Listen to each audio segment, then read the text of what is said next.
Hello friends, good morning. Kartik exam fighter में आप लोगों का बहुत बहुत वेलकम है।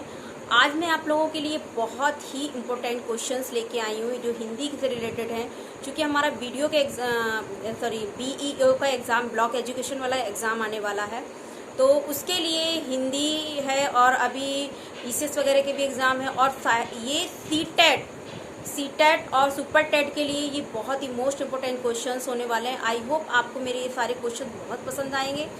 अगर आपको मेरा ये वीडियो अच्छा लगे और अगर आपको थोड़ा सा भी लगे कि हाँ मैंने थोड़ा सा भी कुछ अच्छा किया आप लोगों के लिए, तो आप मेरे वीडियो चैनल को सब्सक्राइब जरूर करिएगा और नीचे जो बेल आइकन है उसको ज़रूर प्रेस करिएगा।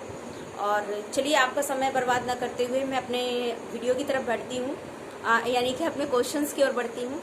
तो मेरा पहला क्वेश्चन है कि गद्य शिक्षण में, जी हाँ दोस्तों, गद्य शिक्षण में कठिन निवारण किया जा सकता है। जी हाँ दोस्तों, गद्य शिक्षण में कठिन निवारण किया जा सकता है किसके द्वारा? मैं ऑप्शन दे रही हूँ। नंबर 1 चित्र दिखाकर, नंबर 2 वस्तु को प्रत्यक्ष दिखाकर, नंबर 3 मॉडल दिखाकर और नंबर 4 सभी को। जी हाँ दोस्तों, तो इसका जो राइट आंसर है वो है आपका उपयुक्त सभी, यानी कि हम चित्र दिखाकर भी याद करा सकते हैं। मतलब कि बच्चों को कठिन मतलब कि याद कैसे कराना है, तो चित्र दिखाकर भी, वस्तु को प्रत्यक्ष दिखाकर भी करा सकते हैं और मॉडल बनाकर भी किसी को उसके माइंड में वो चीज़ सेटअप कर सकते हैं। आई होप आपको समझ में आया होगा। नेक्स्ट क्वेश्चन है मेरा, प्राथमिक स्तर पर, जी हाँ दोस्तों, प्राथमिक स्तर पर कविता शिक्षण उपयोगी नहीं है, उपयोगी नहीं होगा। क्या ये सत्य है? चलिए आइए हम जानते हैं। हमारा ऑप्शन है जिसे छात्र प्राथमिक स्तर कविता शिक्षण उपयोगी नहीं होगा। क्यों नहीं होगा, इसका रीजन हमें बताना।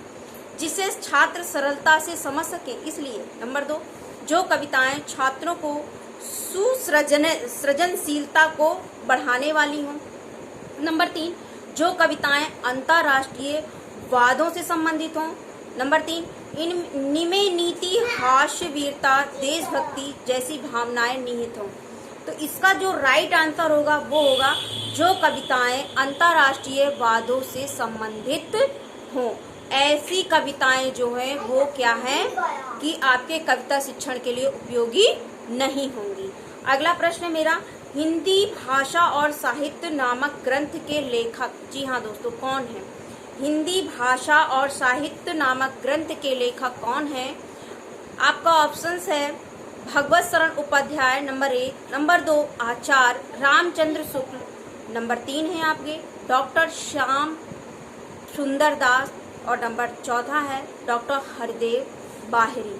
तो इसका जो राइट आंसर है वो है डॉक्टर श्याम सुंदर दास। जी हाँ दोस्तों, डॉक्टर श्याम सुंदर दास ने हिंदी भाषा साहित्य नामक ग्रंथ के लेखक हैं। अगला प्रश्न है मेरा, भाषा सिखाने का सही क्रम क्या है? हम छोटे बच्चों को भाषा सिखाने का सही क्रम क्या है? तो भाषा सिखाने का जो सही क्रम है वो क्या है? मैं ऑप्शन दे रही हूँ आपको, आप मुझे बताइएगा। पहला ऑप्शन है मेरा बोलना, श्रवण करना, पढ़ना, लिखना। दूसरा है श्रवण करना, बोलना, पढ़ना, लिखना। तीसरा है बोलना, पढ़ना, श्रवण करना, लिखना। चौथा है श्रवण करना, पढ़ना, बोलना, लिखना। अब इन चारों में से कौन सा राइट आंसर होगा? तो इन चारों में से जो राइट आंसर है वो है आपका भाषा सिखाने का सही क्रम है। पहला है कि ये है, पहले क्या करना है? पहले सुनना। जी हाँ दोस्तों, जब बच्चा सुनेगा फिर इसके बाद में बोलना, फिर वो बोलना सीखेगा। जब वो सुनेगा तभी उन चीज़ों को वो बोलेगा। अब बोलने के बाद में तीसरा क्या है, वो फिर इसको वो पढ़ेगा। जब वो कोई चीज़ बोलेगा, जब वो बोलना सीखेगा तभी तो वो पढ़ पाएगा, और जब वो पढ़ना सीखेगा तो आई होप वो लिखना भी सीखेगा। तो हमारा जो दूसरे नंबर का क्रम है, यानी कि सुनना, बोलना, पढ़ना और लिखना। समझ में आ गया? अगला नेक्स्ट क्वेश्चन है मेरा, लेखन से संबंधित नहीं है। जी हाँ दोस्तों, कौन सा इन चारों ऑप्शंस में से कौन है जो लेखन से संबंधित नहीं है? बैठने का उचित ढंग, दूसरा शुद्ध उच्चारण, तीसरा लेखनी पकड़ने का ढंग, चौथा आंखों से कागज की दूरी। जी हाँ दोस्तों, तो लेखन से संबंधित नहीं है, तो लेखन से संबंधित है पहला जो है, देखिए दूसरे नंबर शुद्ध उच्चारण, संबंधित लेखन से संबंधित नहीं है शुद्ध उच्चारण। क्यों? क्योंकि क्या है, पहला जो है बैठने का उचित ढंग, लेखनी पकड़ने का ढंग, और तीसरा आंखों से कागज, ये तो सारे हैं। जबकि जो शुद्ध उच्चारण लेखन से संबंधित नहीं है बल्कि ये बोलने से संबंधित है। क्योंकि जब हम ये जो उच्चारण है वो मुंह से बोलेंगे, लिखेंगे तो हम हाथ से ना, लेकिन हम कागज से दूरी लिखने के लिए ये भी बिल्कुल परफेक्ट होनी चाहिए, पेंसिल पकड़ने का ढंग ये भी बिल्कुल राइट होना चाहिए, और इनफैक्ट जो आपका जो बैठने का ढंग ये भी हमारा होना चाहिए लिखने के लिए। नेक्स्ट क्वेश्चन है मेरा, भाषा शिक्षक में होना आवश्यक नहीं है। भाषा शिक्षक में होना आवश्यक नहीं है, क्या नहीं है? आइए जानते हैं ऑप्शंस में। व्याकरण का ज्ञान होना पहला, दूसरा सुंदर का लेख होना, सुंदर लेख होना, चौथा, तीसरा विषय और मूल्यांकन विधियों का ज्ञान होना, और चौथा है आपका रसायनों का ज्ञान होना। जी हाँ दोस्तों, तो इसका जो राइट आंसर है वो है रसायनों का ज्ञान होना, क्योंकि जो भाषा शिक्षक है इसमें रसायन का तो कोई वर्क ही नहीं है। आई होप आपको मेरी बात समझ में आ रही होगी। और तो इसका जो राइट आंसर है ये रसायनों का ज्ञान ही होगा, क्योंकि भाषा शिक्षक में इसका कोई फैक्ट नहीं है। अगला क्वेश्चन है, उपन्यास और विवेच्य। जी हाँ दोस्तों, उपन्यास और विवेच्य विषय वस्तु की दृष्टि से असंगत युग्म कौन से हैं, यानी कि मैचिंग वाला है। मैं आपको ऑप्शंस बता रही हूँ, अगर आपको आता हो तो आप मुझे कमेंट करके जरूर बताइएगा। पहला है मेरा वरदान रजवाड़ों की दासियों की समस्याओं पर, सेवादान गणिका समस्या एवं विवाह से संबंधित समस्या है, प्रेमाश्रय जो है वो कृषक जीवन की समस्याओं पे हो, और कायाकल्प सांप्रदायिक समस्या योगाभ्यास का पुनर्जन्म। तो इसका जो राइट आंसर है वो है आपका उपन्यास। जो उपन्यास है वो उपन्यास और विवेच्य वस्तु की दृष्टि से असंगत युग में, इसमें गलत बताना, इसमें कौन सा गलत है, तो वो है आपका वरदान। जी हाँ दोस्तों, जो वरदान है वो आपका क्या, सॉरी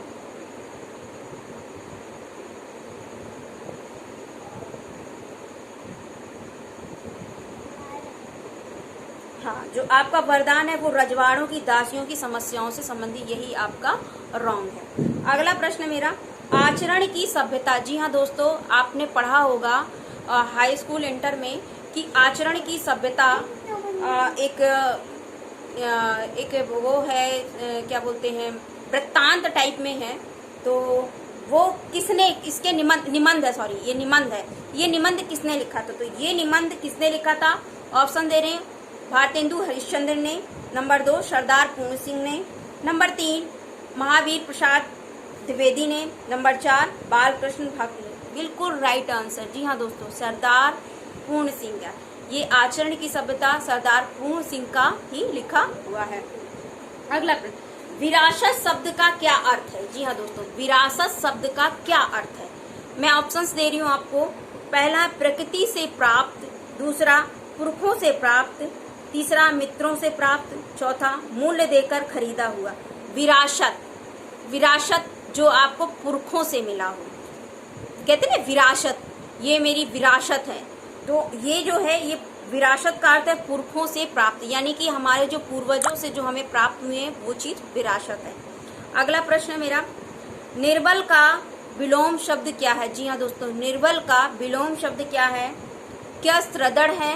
नंबर 1, नंबर 2 क्या सबल है, नंबर 3 क्या बाहुबली है, नंबर 4 क्या समुन्नत है। तो इसका जो राइट आंसर है, निर्बल का विलोम शब्द होता है सबल। निर्बल यानी कमजोर, सबल यानी कि मजबूत। आई होप आपको मेरा ये वीडियो पसंद आ रहा होगा। तो मेरा आपसे एक ही रिक्वेस्ट है कि आप मेरे चैनल को सब्सक्राइब जरूर करिएगा, और नीचे जो बेल आइकन है उसको जरूर प्रेस करिएगा, ताकि आपको मेरे आने वाली वीडियो की हर नोटिफिकेशन आपको टाइम टू टाइम मिल सके, और आप सब लोग इस मेरे वीडियो को ज़्यादा से ज़्यादा शेयर करिएगा। अगला प्रश्न मेरा, हिंदी का प्रथम मौलिक उपन्यास किसे माना जाता है? जी हाँ दोस्तों, हिंदी का प्रथम मौलिक उपन्यास किसे माना जाता है?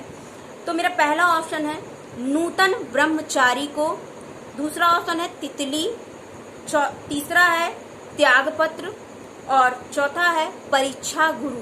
जी हाँ दोस्तों, हिंदी का प्रथम मौलिक उपन्यास किसे माना जाता है? वो है परीक्षा गुरु। किसको? परीक्षा गुरु। दिमाग में बिल्कुल बैठा लीजिए, इससे बाहर एक भी क्वेश्चन नहीं जाना है। मैं आपको हिंदी के जो भी क्वेश्चंस करवा रही हूँ, इससे बाहर कुछ भी नहीं जाना है और आप ये दिमाग में बिठा लीजिए, ठीक है। अगला प्रश्न है, तद्भव पत्रिका कहाँ से प्रकाशित हुई है? जी हाँ दोस्तों, तद्भव पत्रिका कहाँ से प्रकाशित होती है? क्या ये बनारस से होती है? क्या ये दिल्ली से होती है? क्या ये लखनऊ से होती है? क्या ये जबलपुर से होती है? तो दोस्तों, ये जो लखनऊ तद्भव पत्रिका जो है, ये प्रकाशित होती है आपके लखनऊ से। जी हाँ दोस्तों, कहाँ से? लखनऊ से। मेरा अगला क्वेश्चन है, याले अपनी लकुट कमरिया। जी हाँ दोस्तों, बहुत ही फेमस दोहा है, याले अपनी लकुट कमरिया पर राज तिहूं पर तज डारों। ये किसकी पंक्ति है? बहुत ही आपने अधिकतर सुना होगा, तो मैं ऑप्शन दे रही हूँ, सूरदास, नंददास, रसखान, मीराबाई। जी हाँ दोस्तों, इसका राइट आंसर है याले अपनी लकुट कमरिया पर राज तिहूं पुर को तजीदारों। ये आपके हैं भक्तिकालीन संप्रदाय निरपेक्ष कवि रसखान की। आप, मुझे पता 100% आप लोग लगाते किस पर? सूरदास पर। पक्का आप लोग सूरदास पे लगे, लेकिन ये जो है ये है आपकी रसखान की। किसकी है? रसखान की। ओके, अगला प्रश्न, तद्भव शब्द कौन सा है? मैं आपको कुछ शब्द दे रही हूँ। पहला है आपका अंधेरा, दूसरा है प्रकाश, तीसरा है रात्रि और चौथा है चंद्र। इसका जो राइट आंसर है वो है आपका अंधेरा। अंधेरा आपको तद्भव शब्द है। अगला प्रश्न, मेरा अगला प्रश्न है, आंख एक नहीं कजरौटा 10-10। आंख एक नहीं कजरौटा 10-10। इसका क्या अर्थ है? ये एक लोकोक्ति है, इसका क्या अर्थ है? पहला ऑप्शन है व्यर्थ का आडंबर, दूसरा है आंख में काजल लगाना, तीसरा ऑप्शन है आंख की देखभाल करना और चौथा ऑप्शन है ला इलाज बीमारी। जी हाँ दोस्तों, इसका जो राइट आंसर है वो है आपका आंख एक नहीं कजरौटा 10-10। इसका राइट आंसर है आपका व्यर्थ का आडंबर करना। क्या आंसर है? व्यर्थ का आडंबर करना, यानी आंख एक है और कजरौटा 10-10। ठीक है, अगला प्रश्न, निम्न में पुल्लिंग शब्द कौन सा है? मैं आपको कुछ 4 ऑप्शंस दे रही हूँ। पहला है रात, नाम से ही आपको समझ में आ जाएगा, रात, बात, गीत, मात। पुल्लिंग शब्द पूछ रहा है, तो इसका जो राइट आंसर है वो है गीत। जैसे अब आपने कहा गीत क्यों? क्योंकि देखिए, रात से अगर कहा जाए तो रात अंधेरी थी, रात अंधेरी है। ठीक है, अगला दूसरा है बात, मुझे बात करनी है, नी है। ठीक है, इसके बाद बात अच्छी नहीं लगी, मुझे आपकी बात अच्छी नहीं लगी। लेकिन जब बात आती है मैंने गीत गाया, मैंने गीत गाया, तो हम इस तरीके से वर्ड बनाएंगे और उसके अनुसार से हम निकालेंगे कि जो हमारा निकल के आ रहा, तो ये गीत क्या होगा? आपका पुल्लिंग शब्द होगा। और आई होप आप लोग इसको नहीं लगाते, आप लगाते बात को। ठीक है, यही छोटी छोटी मिस्टेक्स हैं जो आपके एक एक नंबर को ले जाती हैं, और जानते हैं कंपटीशन में एक एक नंबर कितना मायने रखता है। चलिए नेक्स्ट क्वेश्चन है, राम ने सुरेश के साथ मित्रता का निर्वाह किया। जी हाँ दोस्तों, राम ने सुरेश के साथ मित्रता का निर्वाह किया। इसमें से भाववाचक संज्ञा है, क्या है? क्या राम है, क्या सुरेश है, क्या निर्वाह है, क्या मित्रता है? तो इसका जो राइट आंसर है वो है मित्रता। मित्रता ये एक भाववाचक संज्ञा है। नेक्स्ट क्वेश्चन, मेरा घर इसी शहर में है। जी हाँ दोस्तों, मेरा घर इसी शहर में है। निम्न में इसमें से कौन विशेषण है? जी हाँ दोस्तों, विशेषण कौन है? तो इसमें से विशेषण क्या है? क्या गुणवाचक विशेषण है? दूसरा, क्या सर्वनामिक विशेषण है? तीसरा, क्या संख्यावाचक विशेषण है? क्या परिमाणवाचक विशेषण है? तो इसका जो राइट आंसर है ये है सर्वनामिक विशेषण है। मेरा घर इसी शहर में है। मेरा, मेरा, हमारा, तुम्हारा, ये सारे क्या है? सर्वनाम है। क्या है? सर्वनाम है। तो ये सारे सर्वनामिक विशेषण में आ जाएंगे। ओके, नेक्स्ट क्वेश्चन है, पिता ने समझाया कि सदा सत्य बोलना चाहिए। ठीक है, ये वाक्य उदाहरण है। कैसा उदाहरण है? आइए मैं आपको, क्या ये सरल वाक्य है? क्या ये इच्छावाचक वाक्य है? क्या ये मिश्र वाक्य है? क्या ये आज्ञावाचक वाक्य है? तो ये है आपका मिश्र वाक्य। पिता ने समझाया कि हमें सदा सत्य बोलना चाहिए। इसका मतलब ये एक मिश्र वाक्य है, क्योंकि ये ज्वाइंट है। मतलब आप जो है किसी कह सकते हैं कि ये पूरा फुर है, लेकिन दो कैंडिडेटों को मिला के एक बात कहना कि पिता ने मुझे समझाया कि सदा सत्य बोलना चाहिए। ठीक है, अगला प्रश्न, कृतज्ञ किसका संक्षिप्तीकरण है? कृतज्ञ किसका संक्षिप्तीकरण है? ऑप्शन 1 उपकार करने वाला, ऑप्शन 2 अपकार करने वाला, नंबर 3 किए गए उपकार को ना मानने वाला, और नंबर 4 किए गए उपकार को मानने वाला। तो ये है जो किए गए उपकार को माना जाए वो कहलाता कृतज्ञ। जी हाँ, मैं आपका बड़ा आभारी हूँ कि आपने मेरे लिए ऐसा किया। ठीक है, तो आपने जो हमारे लिए किया, वो उपकार आपने जो मेरे लिए किया, मैं उसका ऋणी हूँ, यानी कि मैं आपका कृतज्ञ हूँ। आई होप समझ में आया आपको। नेक्स्ट क्वेश्चन है, शुद्ध वर्तनी वाला शब्द है। शुद्ध वर्तनी वाला शब्द है, क्या है? श्रृंगार है, श्रृंगार है, या श्रृंगार है, या श्रृंगार है। जी हाँ दोस्तों, तो जी इसका राइट आंसर है वो है श्रृंगार। क्या है? श्रृंगार। एक होता है केवल श्रा लगा होता है, ठीक है, एक होता है श्रा लग के उसमें हलंत लगा होता, जरा सा डंडा लगा होता, फिर एक होता है श्रा लग के एक नीचे भी हलंत लगा होता है। तो वो जो केवल एक शा होगा और उसके नीचे जो अर लगा होगा, ठीक है, वो श्रृंगार होगा, ना कि वो, फिर तो वो तो दो अर हो जाएंगे ना, इसलिए। आई होप आपको समझ में आया होगा। मेरा नेक्स्ट क्वेश्चन है, कटहरा। कटहरा शब्द का तत्सम रूप क्या है? ऑप्शन है कटहल, काष्ठगृह, कड़वा, कंठफल। जी हाँ दोस्तों, जो इसका राइट आंसर है वो है काष्ठगृह। क्या है? काष्ठगृह, ना कि कटहल, ना कड़वा, ना कंठफल, इनमें से कोई नहीं है। इसका जो राइट आंसर है वो है आपका काष्ठगृह। अगला प्रश्न है मेरा, अत्याचार शब्द। जी हाँ दोस्तों, अत्याचार शब्द में उपसर्ग क्या है? अ, अत, अति, अत्या। क्या है? जी हाँ दोस्तों, इसका जो उपसर्ग है वो है अति। क्या है? अति। मेरा नेक्स्ट क्वेश्चन है, कुछ पंक्तियां हैं, बाल जी विधाल, बाल दी विशाल विकराल ज्वाल जाल मानो, लंक लीले बे को काल रासना पसारी है। ओके, बाल जी विशाल विकराल ज्वाल जाल मानो, लंक लीले बे को काल रासना पसारी है। उक्त जो पंक्ति है, ये इसमें कौन सा अलंकार है ये बताना है। क्या इसमें उपमा और रूपक अलंकार है? दूसरा, क्या यचक, यमक और श्लेष अलंकार है? तीसरा, उत्प्रेक्षा और अनुप्रास अलंकार है? चौथा है अनुप्रास या यमक अलंकार है। तो इसका जो राइट आंसर है इसमें है उत्प्रेक्षा और अनुप्रास। जी हाँ दोस्तों, उत्प्रेक्षा और अनुप्रास। अगला प्रश्न है, ठीक है, चलिए मैं इसको और थोड़ा सा डीपली समझा देती हूँ। क्या है कि यहाँ पर क्या हेतु उत्प्रेक्षा है, जैसे जहाँ अकारण को कारण मानकर संभावना की जाए, जहाँ अकारण को कारण मानकर संभावना की जाए, वहाँ हेतु उत्प्रेक्षा अलंकार होता है।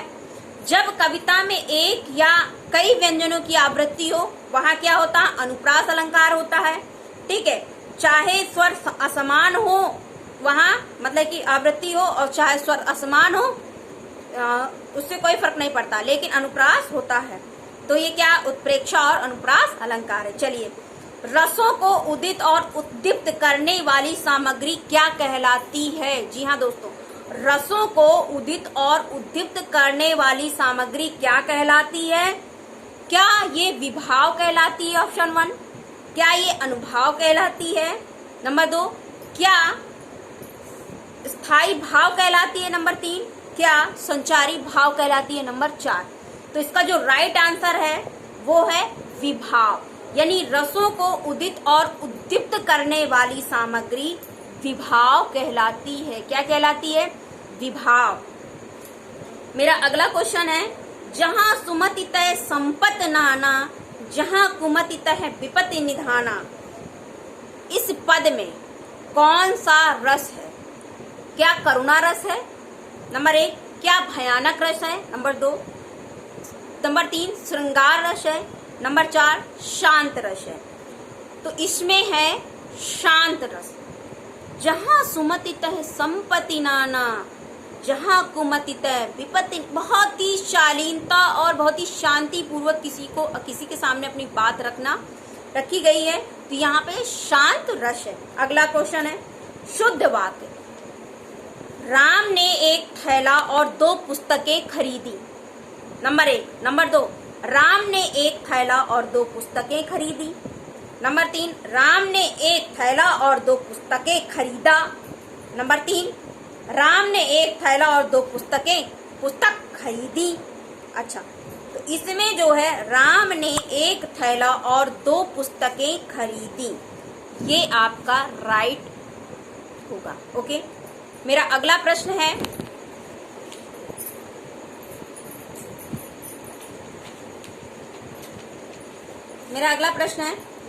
महोत्सव का संधि विच्छेद क्या है?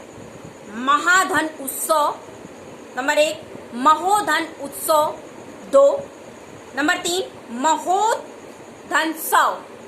नंबर 4 महेधन उत्सव। जी हाँ दोस्तों, आई होप ये क्वेश्चन, इसका आंसर तो आप सब लोगों को पता होगा, महाधन उत्सव। जी हाँ, नंबर ऑप्शन ए महाधन उत्सव ही इसका राइट आंसर होगा। लेकिन दोस्तों, ये क्वेश्चन सारे जितने भी मैंने कराए हैं, ये सारे आपके आए हुए क्वेश्चन हैं। ये सारे जितने भी आपके यूपीएसएससी के थ्रू जितने भी एग्जाम, यूपी पीसीएससी या वनडे एग्जाम जितने भी होते हैं, ये सारे क्वेश्चंस आए हुए हैं। ये टेट, सुपर टेट और सी टेट, इनफैक्ट जो ब्लॉक एजुकेशन वाला है, आरओ वाला है, ये सारे के लिए, हिंदी के लिए ये बहुत ही मोस्ट इम्पोर्टेंट क्वेश्चन है। इस तरीके से मेरा अगला क्वेश्चन है, चौमासा में समास कैसा है? चौमासा, जिस समास में पहले से ही आपको पता पड़े संख्या कि चौमासा, चौराहा, है ना, तो ये जितने भी होते हैं, ये क्या होते हैं? ये होते हैं आपके द्विगु समास। क्या होते हैं? द्विगु समास। तो ये आपका कैसा है? चौमासा द्विगु समास है। अगला, चूहा बिल से बाहर निकला। जी हाँ दोस्तों, चूहा बिल से बाहर निकला कौन सा कारक है? क्या ये संप्रदान कारक है? ऑप्शन 1। नंबर 2, क्या ये अपादान कारक है? नंबर 2। नंबर 3, क्या करण कारक है? नंबर 4, क्या संबंध कारक है? जी हाँ दोस्तों, इसका राइट आंसर है अपादान। चूहा बिल से अलग हो रहा है, से अपादान कहते ना, कर्ता ने कर्म को करण से, संप्रदान से, अपादान के लिए, ठीक है, तो बाहर से निकला तो अलग हो रहा है। इस तरीके से ये आपका संप्रदान अपादान कारक हो। आई होप आपको ये मेरे वीडियो, अगर आपको अच्छा लगे, मुझे पूरी उम्मीद है आपको मेरा ये वीडियो अच्छा लगेगा, तो मेरे चैनल को सब्सक्राइब जरूर करिएगा, नीचे बेल आइकन दबाइएगा और उसको प्रेस कर लीजिएगा, ताकि मेरे वीडियो की हर नोटिफिकेशन आपको मिल सके। और गाइज, अगर आपको ये वीडियो लगता है कि ये आपके एग्जाम के लिए हेल्पफुल है, तो इसको शेयर जरूर करिएगा, ताकि आपके मित्रों को, आपके चाहने वालों को ज्यादा से ज्यादा लाभ हो सके। आज के लिए इतना ही, धन्यवाद।